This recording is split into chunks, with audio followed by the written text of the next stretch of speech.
Buenas noches, hermanos.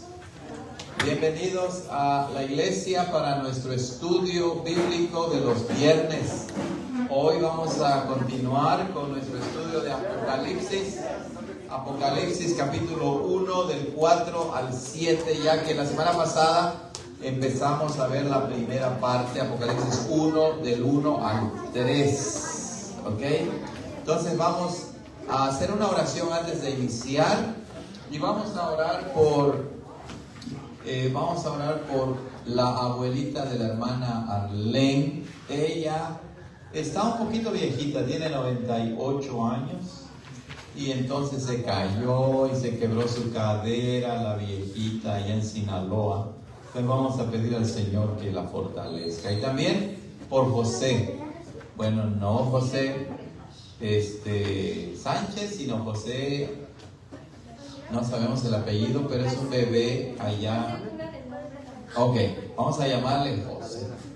Allá en Sinaloa, que también está enfermito, vamos a orar por él.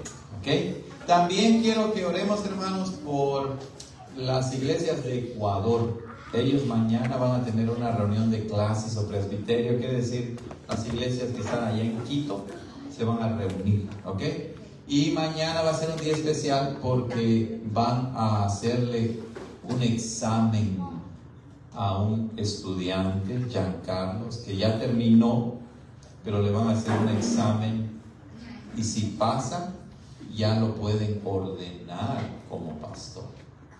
¿Ok? A él ya le hicieron un examen cuando terminó el seminario y ahora le van a hacer este examen para el ministerio pastoral. ¿Ok? Entonces vamos a orar por Giancarlos también, porque es un examen bastante largo. Debe durar, no sé cuánto tiempo ellos lo harán, pero debe durar al menos unas 4 horas, creo, de examen. ¿Ok? Entonces es oral, así se practica en nuestras iglesias, que los que quieren ser pastores, primero van al seminario, tienen que pasar todas sus clases, y luego frente a todos los pastores y los ancianos gobernantes se les hace un examen oral. Tienen que responder a todas las preguntas y tienen que responder también a una sección del examen que es de idiomas bíblicos, en hebreo y griego. ¿Ok? Se les examina y ellos tienen que responder. Entonces vamos a hablar por Giancarlos, que mañana no se ponga muy nervioso y entonces pueda responder, ¿verdad? Porque cuando uno está nervioso, hermanos, se nubla la vista, se nubla la mente, ¿verdad? No puede uno ni siquiera recordar cuándo uno nació. ¿Ok? Entonces vamos a pedirle a Dios por Giancarlos. Muy bien, entonces vamos a inclinar nuestros rostros y orar. Oremos, amados hermanos. Padre, gracias por este día que nos has regalado. Gracias porque nos permites terminar el día aquí en la iglesia. Señor, tú nos has cuidado, nos has bendecido. Oramos, Padre Celestial, en medio de este tiempo de miedo, de turbulencia, por las deportaciones. Oramos que cuides a tu iglesia. Cuida a cada una de las familias que integran nuestra iglesia, Señor. Tú conoces nuestros corazones y queremos confiar en ti y que se haga tu santa voluntad. Oramos también, Señor, para que envíes la lluvia. Envía la lluvia a la tierra, Señor. Oramos para que los lugares donde se necesita la lluvia llegue según tu santa voluntad también. Oramos también, Señor, para que estés con los niños, que los guardes, los cuides. Encomendamos a Belén para que la restablezcas completamente. Igual por el bebé en Sinaloa, queremos orar por él, Señor, para que el padecimiento que tiene, Padre, se vaya de su cuerpecito y pueda sentirse mejor. Oramos por la abuelita de nuestra hermana Arlene, que, Señor, se ha caído, se ha quebrado su cadera y a esa edad es difícil, Señor, el recuperamiento, pero queremos encomendarla en tus manos para que ella no sufra y pronto pueda estar bien si es tu voluntad, Señor. Oramos también, Padre Santo, para que nos bendigas en la clase, en el estudio, para que, Señor, podamos comprender y guardar y poner por obra, poner en práctica lo que aprendemos. Y por eso, Señor, pensando en Giancarlos, en la reunión de su clase y en su examen que va a tener mañana, queremos orar para que te manifiestes en ellos poderosamente, Señor, y tu Espíritu Santo ilumine a Giancarlos para poder responder a todas las preguntas que le hagan. Amado Señor, oramos también para que nosotros aprendamos a confiar en ti en cualquier momento de nuestra vida, en la tristeza, en la alegría, en la salud, en la enfermedad, en la abundancia, en la escasez. Ayúdanos a confiar siempre en ti, Señor. Bendice a tu iglesia en todo el mundo, particularmente en los lugares donde hay pobreza, donde hay problemas, donde hay persecución de cristianos. Oramos, Señor, que fortalezcas la fe de tu iglesia. Perdona también nuestros pecados, Padre Santo. Ayúdanos a hacer el bien según tu palabra y aléjanos del mal, de las tentaciones. En Cristo Jesús nuestro Señor te lo pedimos y todos decimos amén. Hermanos, vamos a iniciar entonces con nuestro estudio. Bueno, más bien, vamos a cantar, Vamos a cantar, y en sus himnarios va a ser el número, ahorita les digo, ya lo tenemos aquí en el WhatsApp que vamos a compartir, 366. Kids, look for number 366, ¿ok? Entonces vamos a cantar este bonito himno que se llama En Jesucristo se halla la paz. Los que puedan, pónganse de pie, por favor, para que cantemos a nuestro buen Dios este hermoso himno. Cantemos con gozo al Señor, hermanos.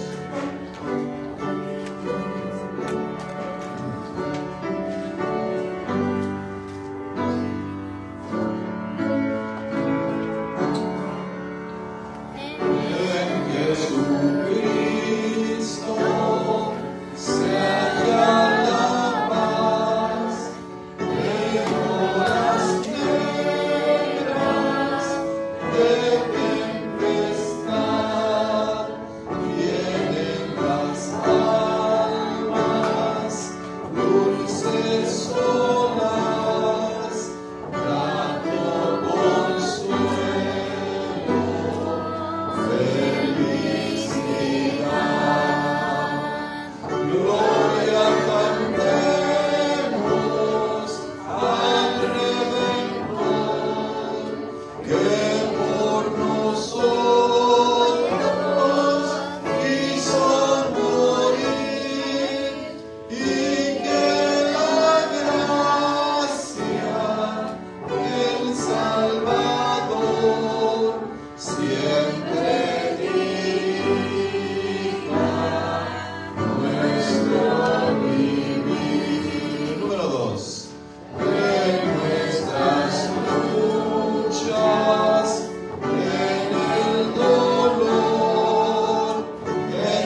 salsa, hermoso himno. Vean cómo dice la estrofa 3, cuando en la lucha falta la fe y el alma se ve desfallecer. ¿Qué quiere decir eso? Bueno, que a veces hay problemas en la vida que sentimos que no tenemos esa fe, confianza en Dios, ¿verdad? Y parece que desfallecemos, como que desmayamos, ya no podemos más. Pero ahí el Señor Jesucristo viene y con su Espíritu Santo nos fortalece, nos infunde más y más de su gracia para seguir adelante. Amén. Muy bien, entonces vamos a pedir a los niños pequeñitos que pasen con la hermana Jay, porque su hermana Jay no ha podido estar con nosotros. Pasen, por favor. Y los niños mayores van a estar con el pastor Rubén. Entonces vamos a esperar que pasen y vayan a su clase los niños.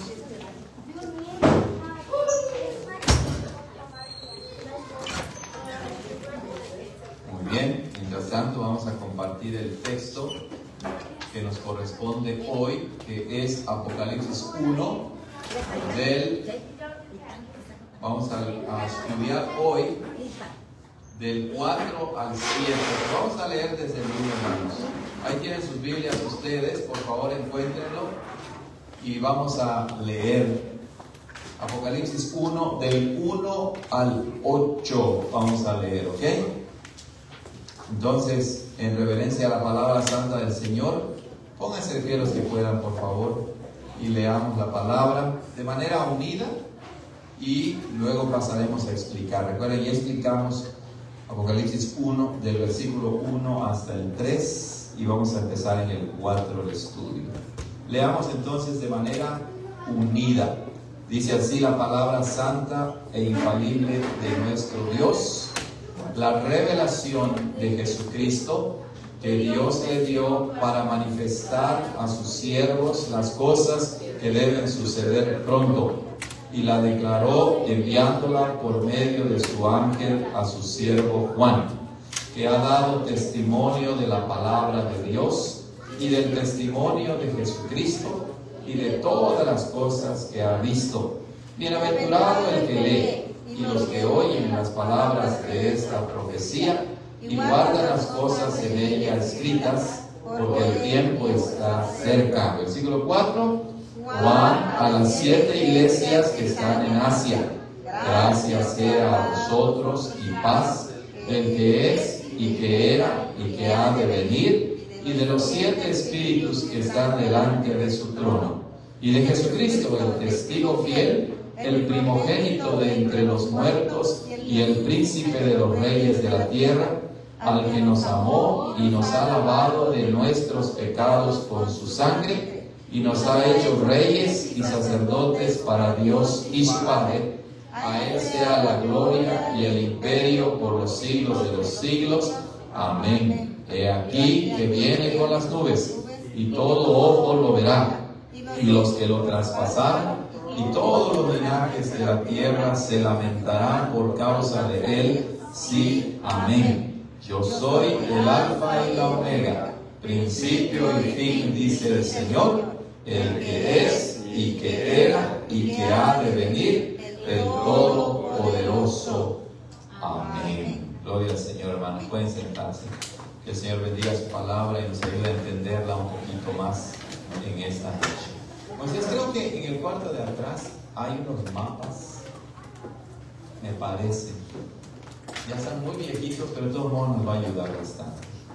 Muy bien, hermanos, el apóstol Juan escribió Apocalipsis, el último libro de la Biblia. Apocalipsis significa revelación. De hecho, en inglés el libro no se llama Apocalipsis, ¿verdad? Se llama Revelation, revelación. Y la revelación es una palabra que significa algo que se da a conocer. Cuando hay un secreto decimos, te voy a revelar mi secreto, ¿no? Te voy a dar a conocer mi secreto. Y bueno, el Señor aquí entonces está revelando, dando a conocer a toda la iglesia, no solo del tiempo en que escribió el apóstol Juan, sino a toda la iglesia, lo que va a suceder desde la época en que el Señor le reveló al apóstol Juan hasta que Él regrese por segunda vez. Entonces, todo lo que Apocalipsis dice está sucediendo ya en nuestro tiempo. ¿Ok? ¿No lo encontraron? Qué raro, ¿verdad? Bueno, entonces no hay problema. Muy bien, entonces dijimos que, como dice el versículo 1, el Señor va a revelar, manifestar a sus siervos lo que va a suceder pronto. ¿Ok? Lo que va a suceder pronto. Y luego, en el versículo 4, empieza diciendo lo siguiente.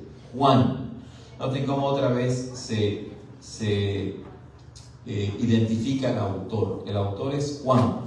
No Juan el Bautista, sino Juan el apóstol, seguidor de Jesús.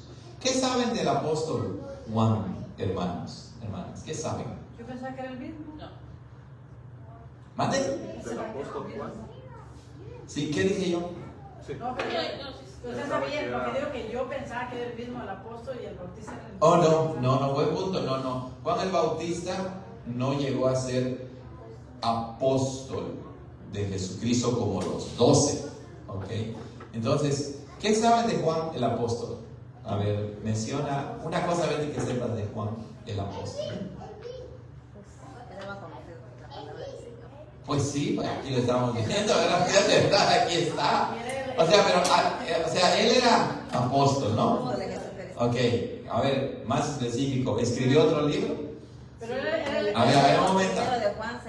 Ok, hasta ahí, muy bien. ¿Qué más sabes, hermana, de Juan? A ver, un momento. ¿Era pescador Juan, sí o no?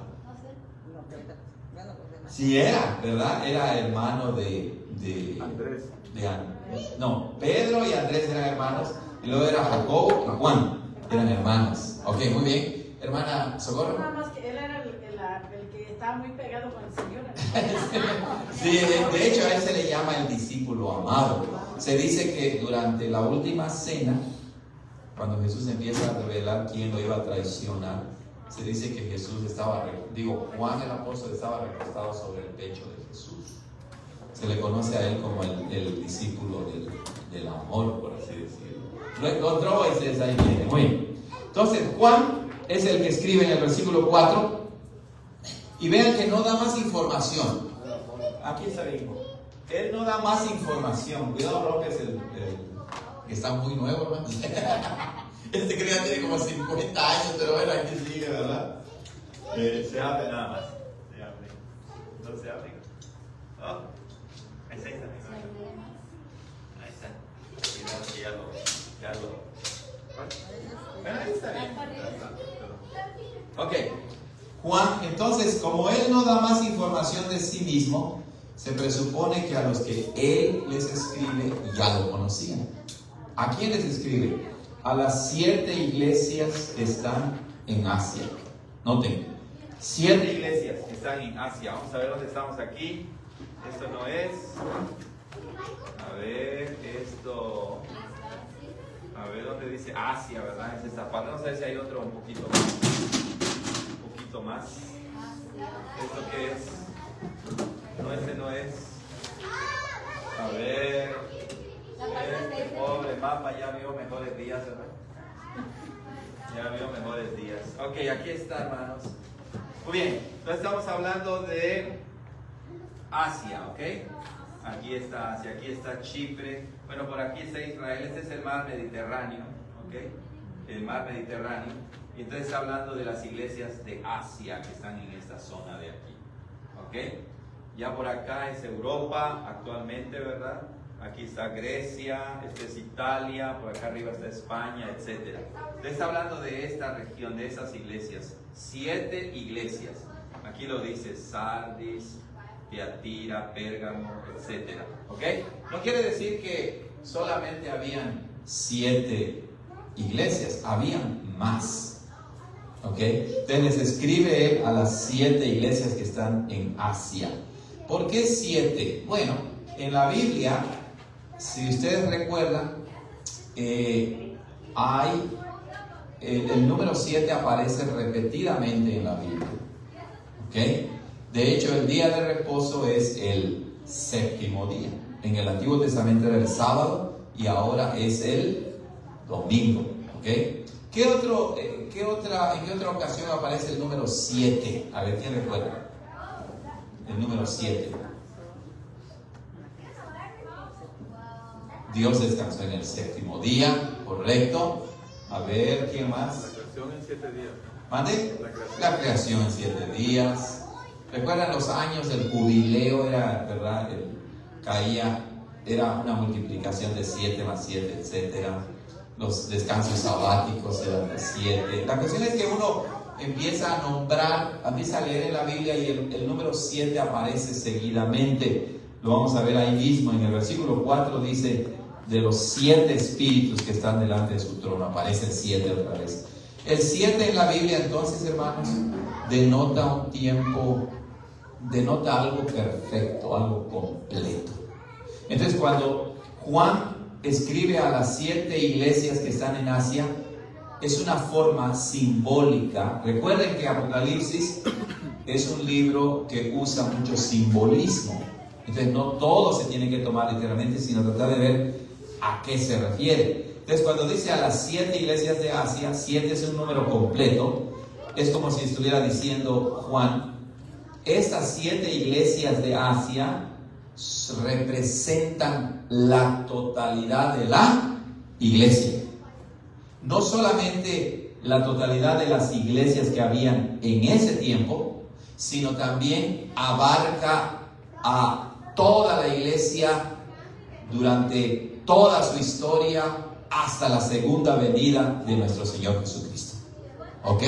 En primer lugar se refiere a esas 7 iglesias, pero al mismo tiempo son representativas. No quiere decir que lo que le dice a esas iglesias no tenga valor para las demás iglesias. Es para todas las iglesias. Y recuerden que cuando hablamos de las iglesias, no estamos hablando del edificio. Nosotros estamos acostumbrados a hablar así, ¿verdad? Voy a la iglesia. Pero de acuerdo con la Biblia, ya hemos aprendido que la iglesia somos nosotros. ¿Ok? Entonces recuerden eso. La palabra iglesia, nosotros la referimos al edificio, pero bíblicamente significa el cuerpo de creyentes, cada uno de nosotros que creemos en el Señor Jesucristo. Sí. Ahí, ¿cómo representaría la iglesia en la forma de que si son 7 y se refiere a toda la iglesia es una? Sí. ¿Se referiría a las 7 tipos de personas de la iglesia? ¿O? No, la idea creo que más bien va en el sentido de lo que el número 7 simboliza. El número 7 significa perfección, significa algo completo, entonces se refiere a la totalidad de la iglesia. Ahora, de lo que dice a cada iglesia, pues obviamente cada mensaje representa problemas particulares dentro de las iglesias que de una u otra manera también las experimentan las iglesias durante toda la historia de la iglesia, durante todo el tiempo de su existencia. ¿Ok? Muy bien, miren cómo el apóstol Juan dice: Juan a las 7 iglesias que están en Asia. Ese es el saludo, lo va a saludar. Gracia sea a vosotros y paz del que es y que era y que ha de venir, y de los 7 espíritus que están delante de su trono, y de Jesucristo, el testigo fiel, el primogénito de los muertos y el príncipe de los reyes de la tierra. Es un bello saludo, ¿verdad? Que, hermanos, nos hace ver que Apocalipsis como tal, el libro como tal, es una carta también. No empieza como una carta, empieza con un prólogo o una introducción. Pero las cartas antiguamente se escribían de esta manera. Ahora es diferente. Tú escribes una carta y dices: hola, querido hijo, querida mamá, hola Juanita, hola lo que sea. Y hasta el final, que termina la carta, pones ¿qué? Tu nombre. Pero antiguamente no. Antiguamente cuando escribían una carta, el que enviaba la carta se identificaba. Por eso dice Juan. Y ya luego dice a quién se la dedica. Y ahora viene el saludo. Gracia sea a vosotros y paz. Hay dos palabras sumamente importantes allí. La primera es la gracia de Dios. ¿Ok? La gracia de Dios se refiere al favor divino que no merecemos y que Dios lo da a los pecadores arrepentidos, a los pecadores que han sido perdonados y salvados. Entonces, la gracia de Dios no la experimentan todas las personas. La gracia salvadora de Dios la experimentan solo los que se arrepienten de sus pecados y entregan su vida a Jesucristo, los que son salvos, los elegidos de Dios. Entonces, esta gracia es muy importante, es el fundamento de nuestra salvación. Gracia entonces significa favor inmerecido, ayuda inmerecida, misericordia que no merecemos. Eso es lo que significa la palabra gracia. Por eso cuando decimos que la salvación es por gracia, significa que es un regalo de Dios, no que nosotros nos ganamos la salvación. ¿Ok? Entonces, desde este punto de vista quiere decir que la gracia de Dios es la fuente de donde fluye todo lo demás. Todos los demás beneficios de la salvación. Porque si no experimentamos la gracia de Dios que nos salva, entonces no podemos disfrutar de los demás beneficios de la salvación. Y claro, ¿cómo experimentamos la gracia de Dios? Por medio de nuestro Señor Jesucristo. Pero vean lo que dice después. Gracias sea a vosotros, es decir, a todos los miembros de la iglesia. Nuevamente, le está escribiendo a estas 7 iglesias de Asia, pero representan la totalidad de la iglesia. Y entonces cuando dice a vosotros es muy bonito, porque la gracia de Dios no está reservada a una élite dentro de la iglesia. La gracia de Dios, la gracia que salva, es para todos los hijos de Dios. Todos por igual. Cuando creemos en Cristo por la obra del Espíritu Santo, hemos recibido el perdón, la salvación, la vida eterna, la adopción, etcétera, etcétera. ¿Ok? Es para todos. No es que un grupo selecto de la iglesia sí se ha ganado la gracia de Dios. No, la gracia no se gana. Es para todos aquellos a quienes Dios la quiere dar. Y en ese caso es para toda la iglesia. No es nada más para los clérigos, para los dirigentes. Es para todos, para ti y para mí. ¿No es eso hermoso? Gracias sea a vosotros y paz. ¿Ok? La palabra paz es una palabra interesante también, que generalmente significa más de lo que nosotros entendemos por paz. Para nosotros por paz significa mayormente ausencia de problemas, ¿no? O ausencia de guerra, por ejemplo. Si hay guerra y termina la guerra, entonces ya hay paz. Y está bien, incluye esa idea. Pero la paz de Dios, para empezar, es de Dios. No es una paz humana. Así como la gracia es de Dios, esta paz también es ¿de quién? De Dios. Y el Señor Jesucristo dice que esta paz, así como la gracia, no la ganamos. La paz de Dios también es un regalo de Dios. Porque Jesucristo mismo dice en San Juan: mi paz les dejo y mi paz les doy. Pero vean la conexión. La gracia de Dios es la que nos salva y es la fuente de donde entonces fluye la paz. Sin la gracia de Dios no podemos tener paz. Por eso el apóstol Pablo en Gálatas 5 dice: justificados pues por la fe tenemos paz para con Dios. Una vez justificados, salvados por medio de la fe, por la gracia de Dios, entonces entramos a una relación de paz con Dios. Entonces, la paz de Dios primeramente es de Dios también. Segundo, significa que somos reconciliados con Dios. Dios Padre, Dios Hijo, Dios Espíritu Santo. ¿Ok? Ya no hay más enemistad entre Dios y nosotros cuando hemos experimentado su gracia salvadora. Y eso nos revela que todo aquel que no ha experimentado la gracia de Dios está en enemistad con Dios y no quiere ser enemigo de Dios, ¿verdad? No queremos ser enemigos de Dios. Por medio de Cristo entonces experimentamos la paz que nos salva, y un resultado de esa paz, de esa gracia, es la paz. Pero entonces esta paz implica que ahora hemos sido perdonados, hemos sido salvados, que hemos sido justificados, que ya no somos más del diablo, sino somos de nuestro Señor Jesucristo. Pero además de esta paz, no es una paz humana, sino es divina, y por lo tanto es una paz que la experimentamos aún cuando hay problemas, aún cuando hay enfermedad, aún en medio de las tribulaciones. El cristiano puede experimentar la paz de Dios, esa seguridad de saber de que si hemos sido salvados y perdonados por gracia, aunque muramos, aunque perdamos nuestras posesiones, todas las cosas, estamos en paz porque sabemos que nuestra salvación está segura en las manos de Dios. Los griegos saludaban también diciendo gracia. Haire decían en griego. Haire. Y el apóstol Pablo cambia ese saludo y dice, en lugar de Haire, dice Charis en griego, que es gracia, la gracia de Dios. Y luego los judíos saludaban, hasta la fecha saludan así, shalom, shalom, dicen shalom. Esta paz en griego es eirene. Entonces, Charis, kai eirene, está diciendo el apóstol Juan.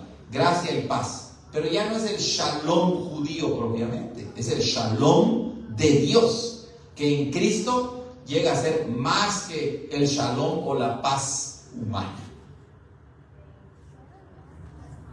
¿Quién es el único que puede traer verdadera paz? No solamente ausencia de problemas, sino seguridad, estabilidad, bienestar. De que aunque somos limitados y tal vez humildes y no tenemos grandes cosas, pero si tienes la gracia y la paz de Dios, te gozas, ¿cierto o no?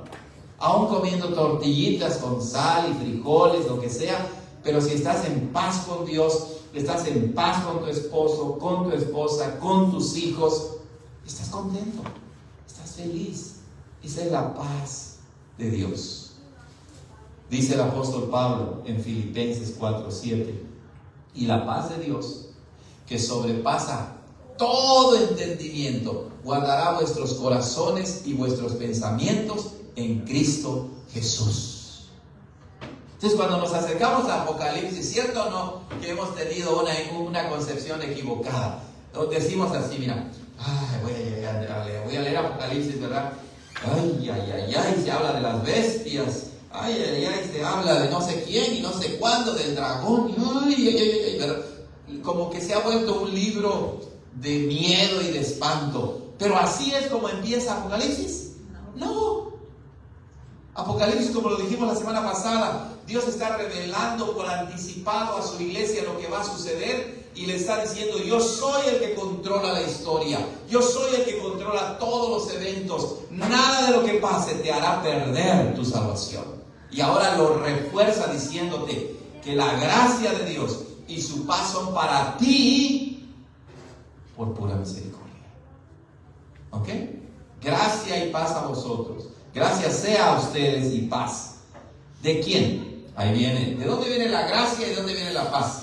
Del que es y que era y que ha de venir. ¿Qué descripción tan interesante? El que es el presente, el que era y el que ha de venir. Noten, cuando se habla de esa manera, quiere decir que se está hablando de alguien que existió en el pasado, existe en el presente y existirá en el futuro.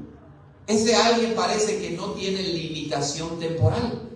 Parece que sobrepasa las limitaciones de la vida temporal. Y nadie puede vivir fuera del tiempo, sino alguien que sea eterno.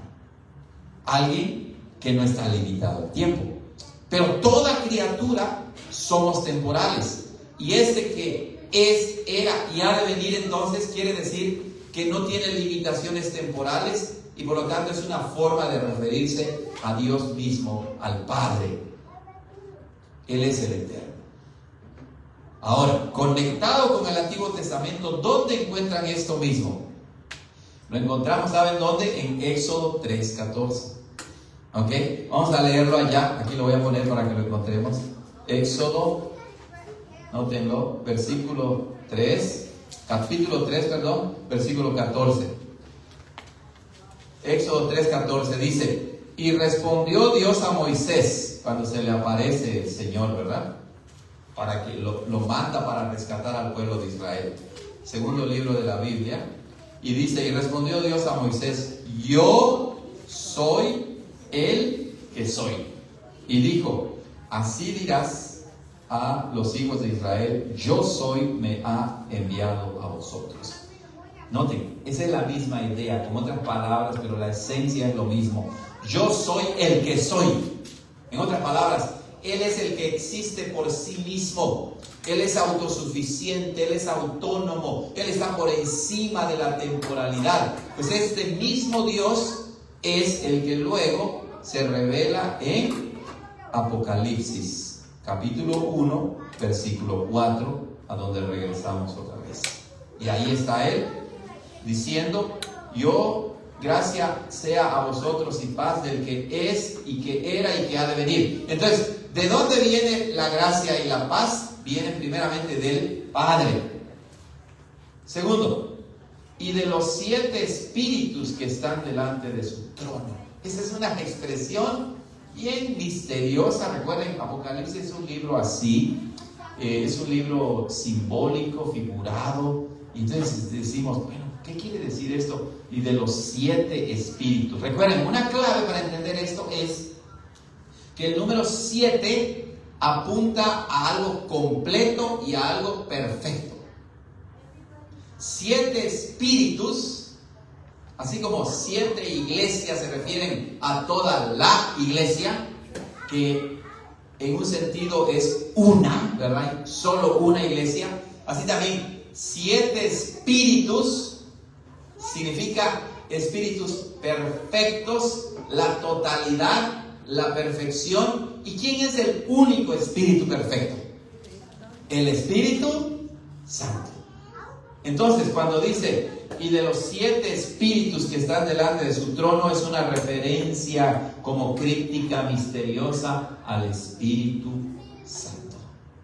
Entonces, la gracia y la paz provienen del Padre. ¿Provienen de quién más? Del Espíritu Santo. Y ahora en el versículo 5: y de Jesucristo, el testigo fiel, el primogénito de entre los muertos y el príncipe de los reyes de la tierra. Ahí es clarísimo, ¿verdad? Entonces, ¿a quién vemos allí? A nuestro Dios trino: Padre, Hijo y Espíritu Santo. Ahí los tenemos. Gracia y paz provienen del Padre, del Espíritu Santo y del Hijo. ¿Preguntas hasta aquí, hermanos? ¿Preguntas? En la primera. Sí. Que dice de que es y que era y que ha de venir, puede dar a entender que es Jesucristo, ¿no? De hecho en Apocalipsis, en el libro de Hebreos, a Jesucristo se le llama que Él es el mismo ayer, hoy y por los siglos. Entonces, eso es bien interesante porque significa que tanto eterno es el Padre como eterno es el Hijo. Y Hebreos también habla del Espíritu eterno. Por eso es que los credos más antiguos de la iglesia, como el credo niceno, dicen: eterno es el Padre, eterno es el Hijo, eterno es el Espíritu Santo. Yo me enfoco más en donde dice que ha de venir, porque Cristo ha venido, según ha venido. Correcto. Cuando dice que ha de venir, Sí. ¿a qué se refiere? Bueno, es una expresión, otra vez, recuerda, no podemos tomarlo todo de una manera tan literal, tratando de encajar cada palabra aquí, porque Apocalipsis es un libro simbólico, figurado. Entonces, es una forma de describir a nuestro Dios, ¿verdad? A nuestro Dios soberano, como el Dios eterno, para quien no hay restricción temporal. Estaba tratando de ver si tengo alguna otra nota acerca de la descripción de nuestro Dios. Es interesante, ¿cierto? ¿No? El que es, que era y que ha de venir. En un sentido, hermana, podemos decir, por la unión que hay en la Trinidad ontológica, por así decirlo, en la Trinidad que ha existido desde siempre, Padre, Hijo y Espíritu Santo, que cuando Jesús viene, el Padre viene a nosotros también. Por eso es que Mateo dice, citando la profecía de los profetas, que Jesucristo es Emmanuel. ¿Y qué significa? Dios con nosotros. ¿Hermano? Y pues lo que leyó al último en el 5, ¿no? O sea, el que haga la distinción de que dice y de Jesucristo. Y de Jesucristo. Así es. Implicaría que no está hablando. Exacto, no está hablando de Jesucristo allí. En el versículo anterior. Claro. Lo interesante es lo que dice la hermana, que dice que ha de venir, ¿verdad? Moisés. Conmigo dice es que el tiempo es Dios. Entonces Dios. No. Dios no es temporal. Dios creó el tiempo. Él está por encima del Ya tiempo. por eso el tiempo es Dios. Si Dios no sería tiempo, entonces tiempo es un concepto humano. Entonces, esto Es la creación mejor, de Dios. La mejor versión de estas palabras son como una manera de dar y entender eso, ¿no? De dar a entender Que Dios es más grande que el tiempo. Sí, claro, Él es eterno. Es una forma de decir que Él es eterno, correcto. Pero también, Así es. yo a lo mejor, pastor, no sé, pues eso es como, hay tanto simbolismo, pero también aquí está hablando, o sea, que si quiere que ha de venir, habrá un tiempo que va a venir el Señor, van a estar. Exacto, hermana. Cuando el Señor Jesucristo regrese por segunda vez, y recuerden además que Dios es, si Él es eterno, entonces Él es infinito.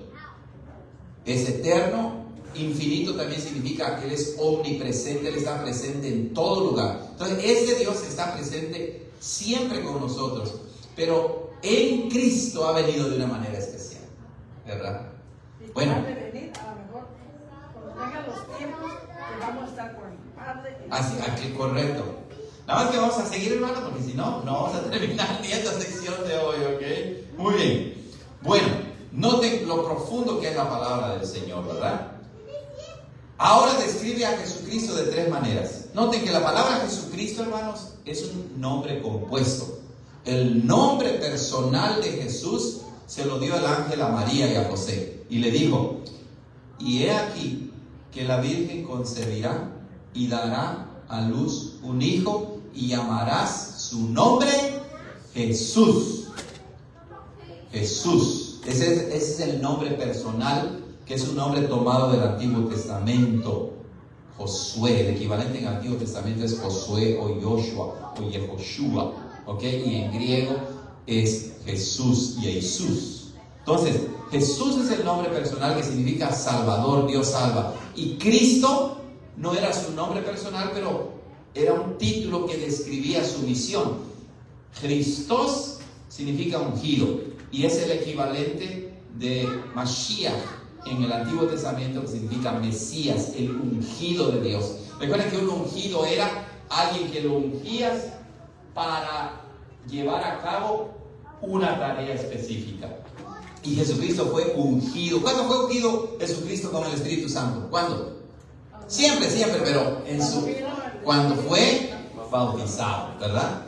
Visiblemente para nosotros fue ungido allí para ser el Salvador. Entonces, Jesucristo es un nombre compuesto que significa Jesús el Salvador es el Mesías verdadero que había sido anunciado ¿dónde? En el Antiguo Testamento. Y luego dice que es el testigo fiel. Qué palabra tan interesante. Jesucristo es el testigo fiel. La palabra testigo, hermanos, es una palabra interesante. En el griego es martus, ¿ok? De la palabra mártir. Y mártir para nosotros ha sido una palabra que se refiere principalmente a alguien que muere por sus convicciones, por así decirlo. Pero un mártir es en primer lugar un testigo, alguien que es fiel. No es un falso testigo. Por allá afuera andan muchos que se hacen llamar testigos de Jehová, pero esos son falsos testigos de Jehová.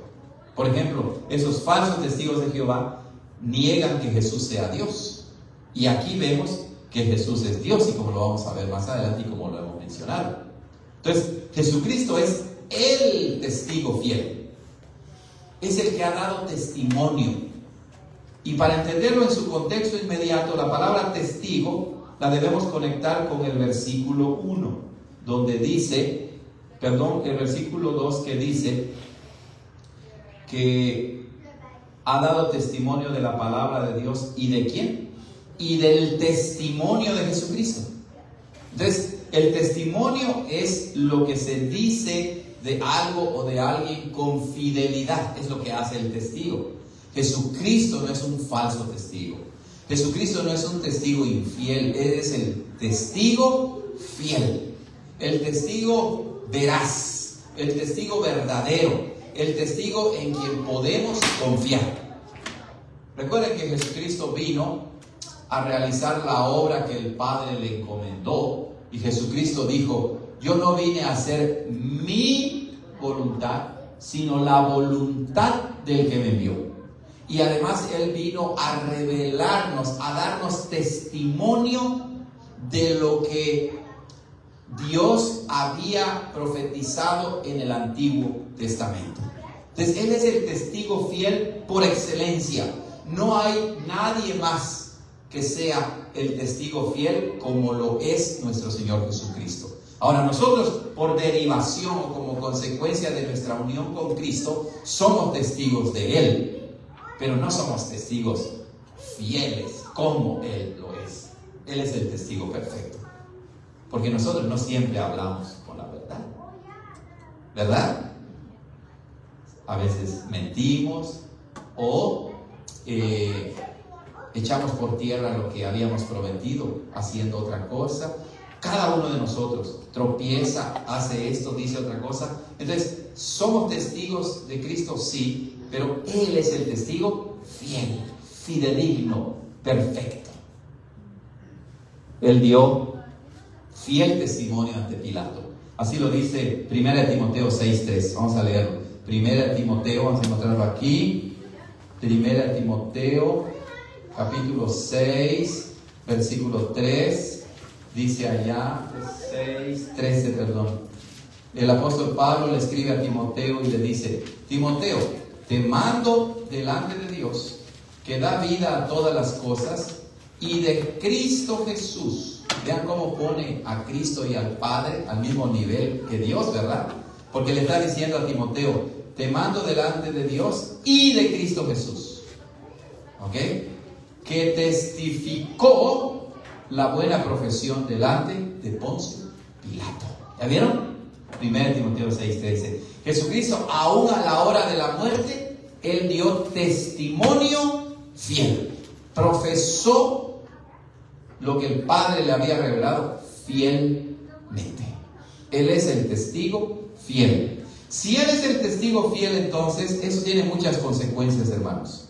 Porque quiere decir que es de Jesucristo que está revelando lo que va a suceder hasta su segunda venida. No nos está mintiendo, ¿verdad? Nos está diciendo la verdad. Él es la verdad. Él dijo: yo soy el camino y la verdad y la vida. Entonces podemos confiar en su palabra. Y recuerden que Jesucristo nos habla en toda la Escritura. Así se lo dijo a los dos discípulos que iban de camino a Emaús, y les empezó a enseñar lo que la ley y los profetas, es decir, todo el Antiguo Testamento, hablaban de Él. ¿Ok? Testigo fiel. ¿De qué otra manera lo describe? El primogénito de entre los muertos. La palabra primogénito, ¿qué significa? El primero. Eso es lo que significa. Ahora, Moisés es mi primogénito. Es mi primo, ¿verdad? Es mi primogénito. Significa que es mi primer hijo. Manuel, ¿quién es tu primogénito? Entonces sería tu primogénita, ¿verdad? Ok, muy bien. Ahí está. Entonces, primogénito significa el primero. Pero en la Biblia, la palabra primogénito no solamente significa primero en orden, sino significa también primero o preeminente en rango, en valor, en importancia. Hay que tener en cuenta eso, porque los falsos testigos de Jehová dicen: ya ves, Jesús no es Dios porque Él es el primogénito, es el primero, o sea, quiere decir que hay más. Y nosotros decimos: no. Jesús, la Biblia más bien, cuando habla de primogénito, no quiere decir que sea el primero en orden temporal o de existencia, sino es el primero en eminencia, en rango, en importancia, en valor, etcétera, etcétera. Esta frase es bien interesante porque si vamos a Colosenses 1, ahí la encontramos otra vez. Vamos a Colosenses 1. Y noten lo que dice allá. En Colosenses 1:16 dice allá lo siguiente. Colosenses 1:16: porque en Él, es decir, en Cristo, fueron creadas todas las cosas. O sea, si en Cristo fueron creadas todas las cosas, quiere decir que Él no es parte de la creación. Porque en Él fueron creadas, porque por Él, perdón, yo estaba diciendo que en Él es incluso más fuerte la expresión, por Él, ¿verdad? Por medio de Él fueron creadas todas las cosas que están en los cielos y que están en la tierra, visibles. Perdón, me adelanté, es 15, donde dice: quien es la imagen del Dios invisible, es de la misma esencia que el Padre, y el primogénito de todas las criaturas, de toda criatura. Aquí no quiere decir que sea el primero de las criaturas, porque el versículo 16 nos dice que por Él fueron creadas todas las cosas. Entonces Él no es contado entre las criaturas, sino cuando dice el primogénito de toda criatura, quiere decir el más excelso sobre todas las cosas creadas. Pero regresando a Apocalipsis, encontramos que cuando se describe a Jesucristo como el primogénito de los muertos, aquí tiene un significado más específico, porque dice de entre los muertos. Eso significa que Él fue el primero en resucitar, y por eso es la garantía de que nosotros al morir también volveremos a vivir. Ahora bien, el primogénito de entre los muertos. Pero ustedes podrían preguntar: pastor, pero no en la Biblia encontramos que estas personas fueron resucitadas, por ejemplo, como la viuda, el hijo de la viuda de Naín, Lázaro también, y en el Antiguo Testamento también se menciona alguna resurrección. Exacto. Entonces, esa no fue una resurrección en el sentido más profundo de la palabra. Esas personas que Dios les dio vida otra vez después de morir, volvieron a morir y están esperando la gloriosa resurrección de los muertos. En cambio, nuestro Señor Jesucristo murió, resucitó para nunca más morir. Nunca más. Entonces, si tú crees en Él, ¿vas a morir? Sí, porque la paga del pecado es la muerte, mas la dádiva de Dios es vida eterna. ¿En quién? En Cristo Jesús, Señor nuestro. Volveremos a vivir y seremos en ese sentido como Cristo, porque nunca más volverás a morir. Nunca más. Ese es el Evangelio, hermanos. Ese es el mensaje de salvación. Esto es lo que Juan, o la Trinidad, el Padre y el Hijo y el Espíritu Santo, quiere que aceptemos antes de entrar propiamente al libro de Apocalipsis. Si ese cimiento no está, entonces sí te vas a comer la uña cuando leas Apocalipsis, ¿verdad? Y hasta vas a soñar y vas a decir: ¡ay, la bestia que sale con 10 cabezas, ¿no? Y esto y lo demás. ¿Cierto o no? Preguntas, comentarios. Y por último, Él es el príncipe de los reyes de la tierra. Sí. Primogénito, sus orígenes de una palabra que son Los orígenes de la palabra primogénito, ¿qué son? Bueno, se usa en el Antiguo Testamento. ¿Te acuerdas de la primogenitura de Esaú, que la vendió a Jacob? Esaú era el primogénito, aunque eran mellizos, pero él nació primero, ¿verdad? Entonces, él era el primogénito. Primogénito quería decir que él iba a ser el líder en su casa, él iba a tener la responsabilidad, a él le tocaba la mayor parte de la herencia. Por eso es que la palabra primogénito no solamente significa ser el primero en orden temporal, o el primero entre muchos, sino el mayor, el eminente. Cristo es el que recibe, Él es el heredero de todo, y nosotros somos coherederos con Cristo. Ya podemos ver el aspecto espiritual, ¿verdad? Porque dice la vendió. Exacto. No puedes vender algo que ya... Exacto. Él la despreció, dice la palabra.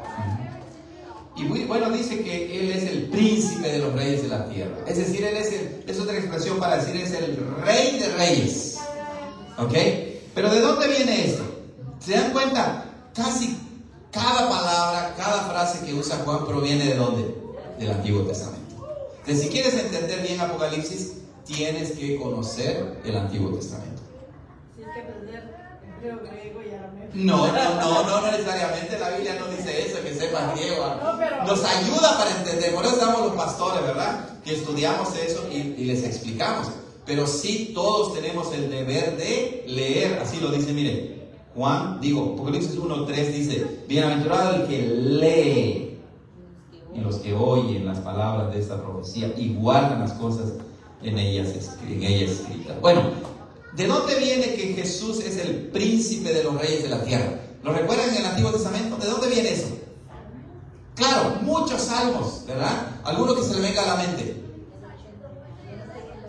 No, está bien, hermana. El 89 lo cita ahí, ¿verdad? Pero aparte del Salmo 89, porque no solo el Salmo 89. Por ejemplo, el Salmo, ¿recuerdan el Salmo 1? El Salmo 1 nos habla de Cristo, pero no en su aspecto de realeza o de rey. Pero ¿qué tal el 2?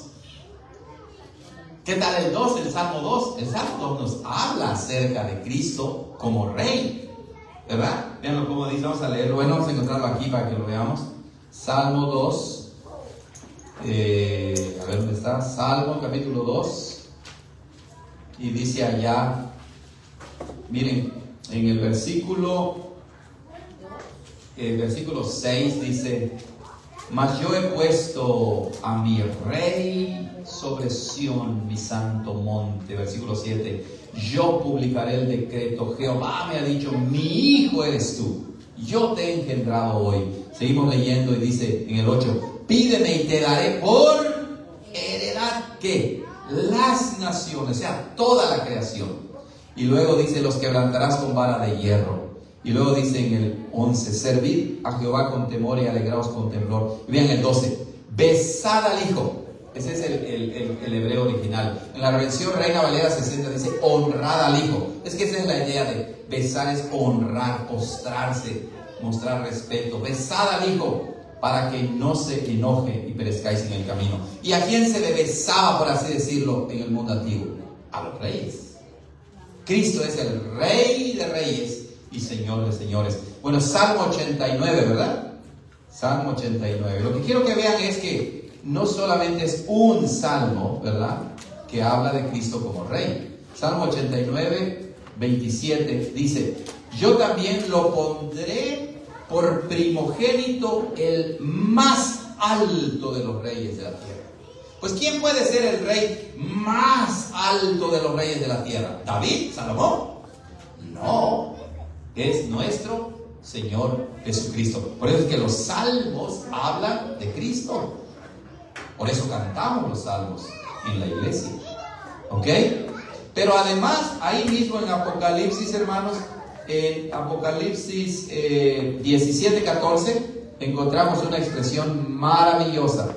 Apocalipsis 17, versículo 14, dice así: ellos pelearán contra el Cordero y el Cordero los vencerá, porque es Señor de señores y Rey de reyes. ¿Ya lo vieron? ¿Y está? Muy bien.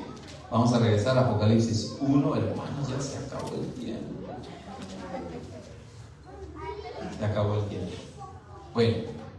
Bueno, ahí estamos en el versículo 5, y el príncipe de los reyes de la tierra. Terminemos rápidamente. Bueno, no debo decir rápidamente porque hay tanto aquí, ¿verdad? Bueno, noten, hermanos, entonces noten la secuencia, hablando acerca de nuestro Señor Jesucristo. Si Él es el testigo fiel, ¿verdad? El que siempre habló con la verdad, en el versículo 5, por hablar la verdad y hacer la verdad, ¿qué sucedió? Cristo murió, pero resucitó, el primogénito de entre los muertos, y como consecuencia de ello, en su naturaleza humana, en su obra de mediador, ahora Él es el Rey de Reyes y Señor de Señores. ¿Ok? Rey de Reyes y Señor de Señores. ¿Puedes confiar en Cristo? Sí. ¿Es más grande Cristo que Trump? Cristo. ¿Verdad que sí? ¿Es más grande Cristo que Putin, el presidente de Rusia? ¿Es más grande que Xi Jinping de China? Por supuesto, Él es el Rey de Reyes y el Señor de los Señores. Por lo tanto, ¿en quién debes poner tu fe? ¿En Trump? En Jesús, el primogénito de los muertos, el testigo fiel, el príncipe de los reyes de la tierra. ¿Ok? No, dice la Biblia, maldito el hombre que confía en el hombre. Este es nuestro Rey eterno. Este es nuestro Rey altísimo.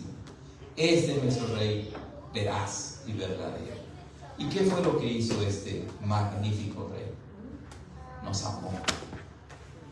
El griego dice nos ama. ¿Ok? Esta versión traduce como nos amó en pasado. Pero es que la idea en el griego es bien interesante, ¿verdad? La gramática griega, como cualquier idioma, las palabras a veces, aunque tienen un aspecto temporal, pero abarcan mucho más. Por ejemplo, sabemos que Cristo murió en la cruz, pero los efectos de su muerte son permanentes.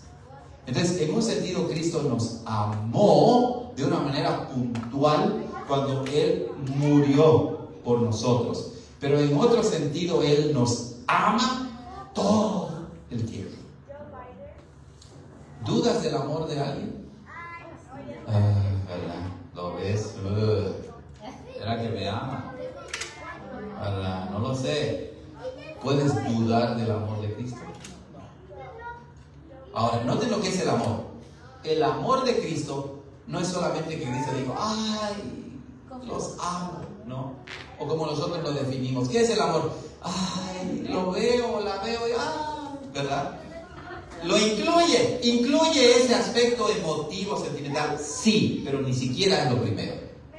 El amor verdadero es Dios mismo, que decidió amarnos y nos vio y dijo, mira que espantoso y espantosa, pero aún así te amaré.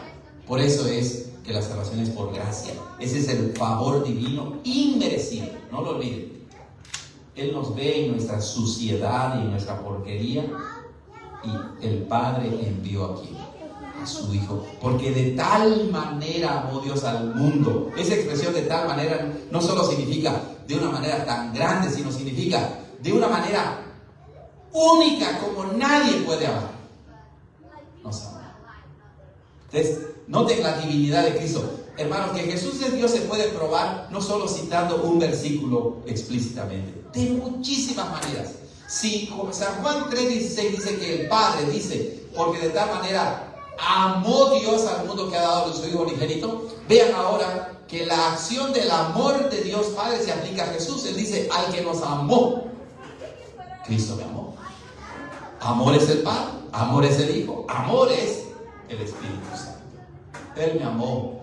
Amor sublime. Hay uno hermoso, no sé si está en nuestros himnarios, que dice, amor sublime, tan grande y hermoso es el amor de Dios, el amor de Cristo, el amor de mi Señor. Impresionante. Cristo te amó, hermano, hermana. Y nos ama todavía. Medita en ello. No es el amor que nosotros experimentamos entre personas. Se asemeja un poquito, pero este es amor divino. Este es amor sublime. Este es amor eterno. En nadie ni en nada más se va a poder encontrar el amor de Cristo. Él te amó, sí. Mira tu vida, reflexiona en ti, ¿cómo eres? Él te amó, nos amó. Pero ¿cómo nos amó? Vean lo que dice. Nos ha lavado de nuestros pecados con su sangre. Noten, el amor no solo es palabras. El amor es una decisión y es acción. Es hacer algo por la persona que amas. Claro. Al que nos amó y nos lavó. Entonces, ¿cómo nos amó Cristo de acuerdo a este pasaje? ¿Cómo nos amó? ¿Qué significa eso? Que Él murió por nosotros. ¿Quién puede mostrar amor más grande por alguien? Pues aquel que muere por alguien. Así lo dice la Biblia. Pero incluso nosotros podemos morir por un amigo o por un hijo o por alguien que amamos. Pero Cristo murió por sus enemigos. Porque tú y yo éramos sus enemigos. Tú y yo éramos rebeldes. Y murió por ti. Ese es el Evangelio, hermanos. Aún a pesar de nosotros mismos, Él nos amó. Y nos ha lavado de nuestros pecados con su sangre. Nos ha liberado de nuestros pecados. Por eso es, dice Romanos capítulo 6, Romanos 8. Para los que están en Cristo Jesús, ya no hay ninguna condenación. Se me olvidó así textualmente, ¿verdad? Pero esa es la idea. Para los que están en Cristo no hay ninguna condenación. Ninguna. Ninguna. Si tú crees en Cristo de verdad, en Cristo, ese es el Evangelio. La Biblia nos habla de creer en Cristo. Si tú crees en Él, Él te ha lavado y te ha liberado de todos tus pecados, en el sentido de que el pecado ya no te condena más. Eres libre en ese sentido de la condenación del pecado. Y eso solamente lo tenemos en Cristo. Amén, ¿verdad? Hasta ahí, hermanos, porque ya se acabó la hora. Apocalipsis, qué bello libro, ¿cierto o no? Hermoso libro. Esa es la perspectiva para entender todo lo que viene después. No, ya después lees que si la bestia, que si la marca, que si exacto. lo que me libró Cristo. Exacto. Entonces Cristo, si Él es el soberano de los reyes de la tierra, es el Señor de la creación, de las bestias y eso que se habla en Apocalipsis, ¿son más poderosas que Cristo? No, claro que no. Y ya no tienes miedo de lo que viene. Exacto, confías en Él. ¿Preguntas, hermanos? ¿Algún comentario final? Un steak. No, se te vuela la cabeza. ¿Sí? Si no lo haces. Muy bien, hermanos, entonces vamos a terminar, vamos a dejar de compartir aquí y vamos a terminar con una oración. ¿Ok? Vamos a ver. Buen Padre Celestial, gracias por tu gracia y tu paz que podemos experimentar, Señor. Esa paz, esa felicidad, esa seguridad, no la podemos encontrar en nada ni en nadie más en este mundo. El hombre se autoengaña pensando que lo puede encontrar. Pero toda paz, toda tranquilidad, todo gozo que encontramos en el mundo es pasajero. En cambio, el gozo y la paz de Cristo son eternos. Nunca se acaban. No se acaban con el tiempo porque Él es eterno. No está circunscrito al tiempo. Él rebasa el tiempo. Está por encima del tiempo. Y eso es lo que Él nos promete. Vida eterna. Gracias, Señor, por la seguridad que obtenemos de esta parte inicial del libro de Apocalipsis. En ti confiamos, oh Señor. Ayúdanos para nunca alejarnos de ti. En Cristo Jesús oramos. Amén. Hemos terminado, hermanos. Que el Señor les guarde y nos vemos el domingo los que puedan y luego la siguiente semana el miércoles. Bendiciones, amados hermanos. Hasta luego.